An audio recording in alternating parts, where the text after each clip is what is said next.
তো আজকে হচ্ছে আমাদের বাড়িতে পিঠে যেটা বানাচ্ছি হচ্ছে আমি। তো এইগুলো সব হচ্ছে এখন ভাজা হয়েছে, এগুলো সব ভাজা হয়েছে এখন, এগুলো মানে জাস্ট গরম গরম আছে এখন। আর এখানে আমি মিষ্টির রস করেছি, এই যে চিনির রস।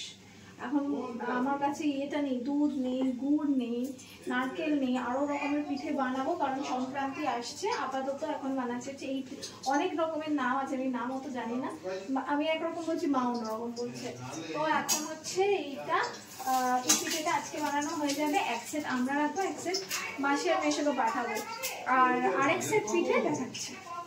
আর এগুলো হচ্ছে আপাতত বানিয়েছি, এটা ঝুড়ো পিঠে বা চুষি পিঠে, দু রকমের নাম। একরকম হচ্ছে বাঙাল নাম, একরকম ঘটি নাম, দু রকমের আলাদা আলাদা নাম থাকে। এটা আমি জাস্ট নাও গুগল করলাম, মা একরকম বলছে, আমি একরকম বলছি, তো আমি কনফিউজড হয়ে গেছিলাম। তো যার কারণে আমি এই পিঠেটার নাম গুগল করলাম, গুগল বলছে যে যারা নাকি বাঙাল তারা এটাকে বলা হচ্ছে চুষি পিঠে, আর যারা নাকি এদেশি তারা বলা হচ্ছে ঝুড়ি পিঠে। সো ডোন্ট নো, দুটোই নাম আছে এটা। তো এটা আজকে বানানো হয়েছে, তো যেদিন বানানো হয় সেদিন খাওয়া হয় না, এটাকে শুকাতে হবে 2 দিন ধরে। কালকে যখন রোদ উঠবে রোদের মধ্যে একটু দিয়ে দেবো, কাল আর পরশু 2 দিন রোদ লাগার পর এটা একদম তৈরি হয়ে যাবে, কারণ এটা এখন অনেক সফট, এটা একদম করকরে হবে। তো তারপরে যখন বানাবো তখন দেখাবো। আর একটা হচ্ছে এইটা, এই যে এইটা মানে এটা চালের গুঁড়ো মাখা, আর এটা একটু প্রসেসিং আছে, প্রসেসিং গুলো আমি এখন বলবো না, পরে কখনো রেসিপি শেয়ার করলে তখন সেটা তো দেখাবো। এটা এক্সট্রা, ঠিক আছে। এটা দিয়ে আমি অন্য একটা পিঠে বানাবো ভেবেছিলাম, কিন্তু আমার মাথা থেকে বেরিয়ে গেছে যে বাড়িতে নারকেল নেই, নারকেল ছাড়া বাকি সব হয়েছে। তো বাবা এখন যাবে বাজারে, বাবাকে বলবো নারকেল আনতে। তো এটা রাত্রিবেলা আই হোপ হবে না, এটা কালকেই বানাবো, কারণ চুষি পিঠে আমি কালকে বা পরশু দিন বানাবো, হিসেব মতো কালকে হবে না, পরশুই হবে। তো এটা আমি কালকে বানাবো। তো এখন চলছে হচ্ছে সংক্রান্তি উইক, পুরো 14 তারিখ অব্দি এখন সংক্রান্তি চলছে। তো এই হিসেব মতো জানুয়ারির 1 তারিখ থেকেই লোকজন হচ্ছে পিঠে পিঠে এই সমস্তগুলো বানানো শুরু করে দেয়। আমি করিনি বা আমাদের বাড়িতে হয়নি, কারণ আমরা এদিকে, কারণ আমরা বাড়িতে প্রথম কথা তো ছিলামই না। তো এটা হচ্ছে এই যে এক্সট্রা ডোটা, এটা আমি কালকে করব, কারণ বাজার থেকে আনতে হবে হচ্ছে আমাদের নারকেল। তো সেই জন্য এখন ওটা হবে না। আর এখানে আমার তেলটা গরম হয়ে গেছে আমার, আর এটাতে 2টো পিঠে হবে, ব্যাস, অনলি 2টো, তারপরে শেষ। তো সংক্রান্তির সময় চিরকালই আমি আমার ঠাকুমাকে রেখেছি যে কিছু না কিছু বানাতেই থাকতো। আমার ঠাকুমা যতদিন ইয়াং ছিলেন ততদিন কিছু না কিছু বানাতেই থাকতো। পরবর্তীতে আমি আমার পিসিদেরও দেখেছি, মানে অন্য সময়ে অন্য কিছু বানাক না বানাক, সংক্রান্তির পুরো উইকে পাটিসাপটা, দুধ পুলি এইগুলো হয়ই হয়। তো আমার মাও করে, কিন্তু একদম সংক্রান্তির দিনে আর কি।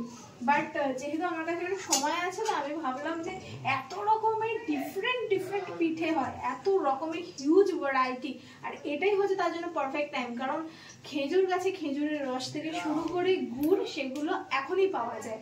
তো বেসিক্যালি এটা হচ্ছে একদম আইডিয়াল টাইম যখন নাকি তাজা গুড় পাওয়া যায়, খেজুরের রস পাওয়া যায়। তো সেই জন্য সংক্রান্তিতে এগুলো হচ্ছে সিম্বলিজম, কারণ আমাদের বাঙালিদের 12 মাসে 13 পার্বণ আমরা সকলেই জানি। সো এই টাইমটাকে ইউটিলাইজ করা সকলের উচিত, মানে আমাদের বাঙালিদের উচিত। তো আমি অনেক রকমের পিঠে বানাতে পারি, কিন্তু মা আমাকে বানাতে দেয় না। মা ভাবে যে তেল ওয়েস্ট হবে, জল ওয়েস্ট হবে, ভয়তে বানাতে দেয় না।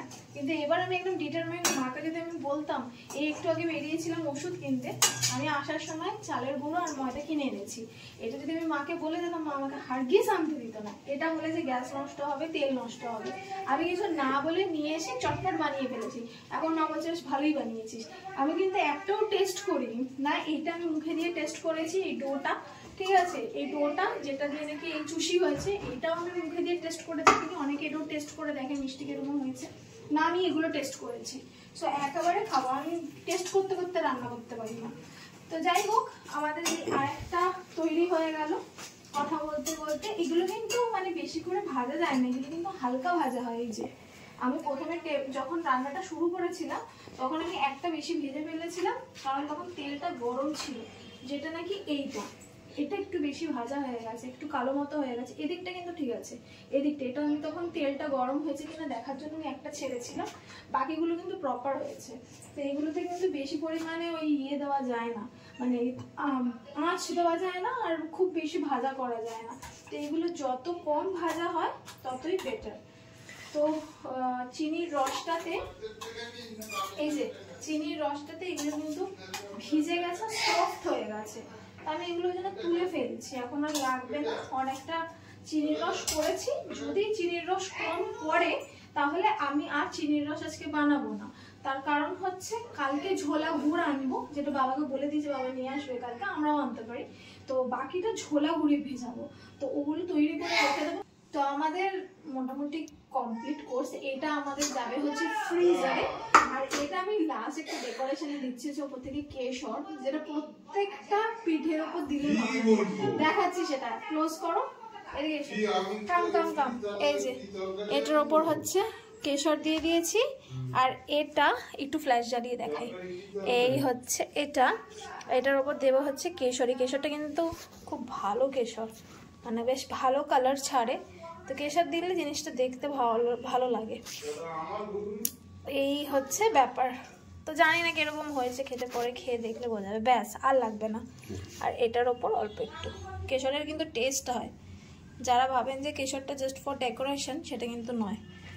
বাস, পিঠের অনেক ভ্যারাইটি হয়, প্রত্যেকদিন একটা করে রেসিপি ডেফিনেটলি শেয়ার করবো। এগুলো বানাতে খুব বেশিক্ষণ সময় বা খাটনি লাগে না। Bye bye.